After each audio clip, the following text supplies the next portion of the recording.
I am Colombian, and I have never smoked weed or snorted cocaine. I know what you're thinking. Whoa! I could have sworn he was Mexican. At my first job, when one of my supervisors found out that I grew up in Colombia, he brought his index finger to the tip of his nose and flicked it. Colombia, eh? I learned to be patient because I kept having the same interaction. And I also learned to tell people, I never got to try all of our good drugs because greedy gringos were always the highest bidders.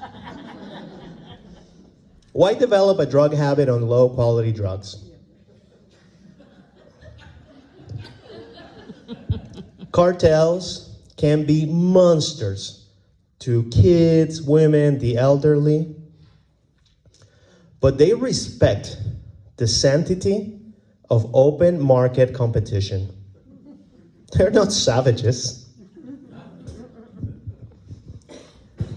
Once they're done asking me about my cocaine consumption, some would ask me about Pablo Escobar. Pablo Escobar, eh? Colombia mines the most emeralds in the world. Has a river of 5 colors, more than 2,000 species of birds, 2 oceans, pink dolphins, but Pablo Escobar, eh? Nothing captures the mind of the American public like a good criminal.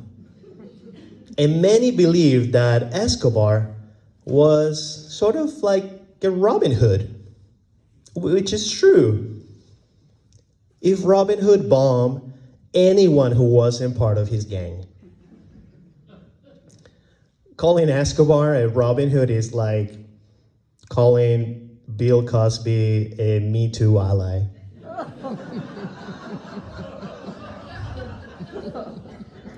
I'm sure Cosby helped some women, but he tried to roofie almost all of them. The real reason why I never smoked the reefer was not because Nancy Reagan's Just Say No campaign made it to Colombia, but for the same reason I never did anything fun. My mom.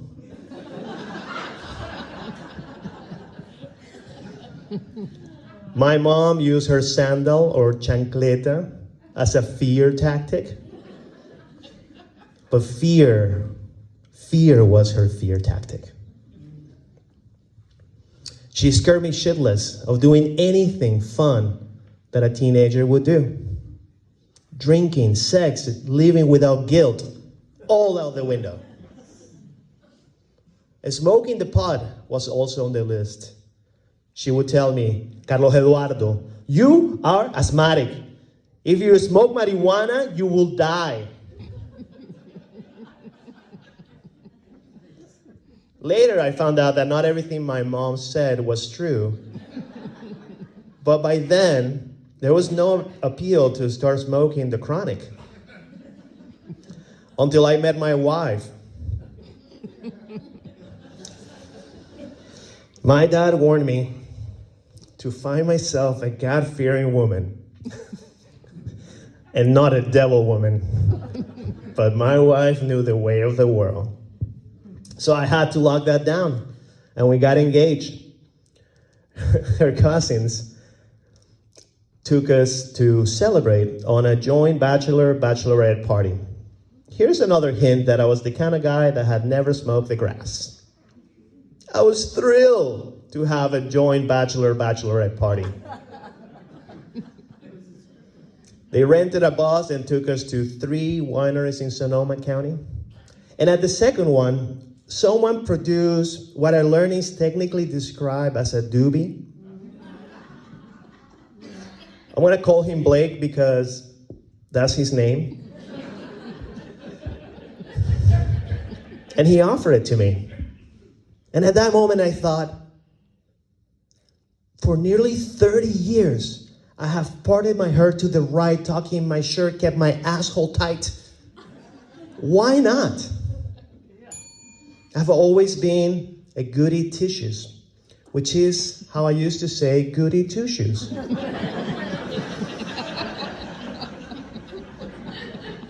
I was the perfect model of what Catholic guilt and emotional blackmailing could accomplish. I'm sure one time was not going to make me into the drug addict I always feared, or more accurately, my mom always feared. So I took the ganja and I blazed it. Let's experience these munchies everybody talks about. I took one hit and I passed the joint to Blake. And then he said, "Now inhale." Nope. He was clearly taking advantage that I had never smoked the hashish. The goof. I passed the uninhaled marijuana. And all my friends swore to me that I had to inhale. But by then I thought they were all in this massive conspiracy to kill me before my wedding. The paranoia was setting in strong from the uninhaled puff of holy weed. You're a virgin. Later, my wife told me about how Obama said that he smoked and inhaled marijuana, jab at President Clinton, who smoked it and did not inhale it. So I can say now, similar to Clinton, that I did smoke marijuana, but I did not have inhaling relations with that woman, Miss Marijuana, even though I am Colombian.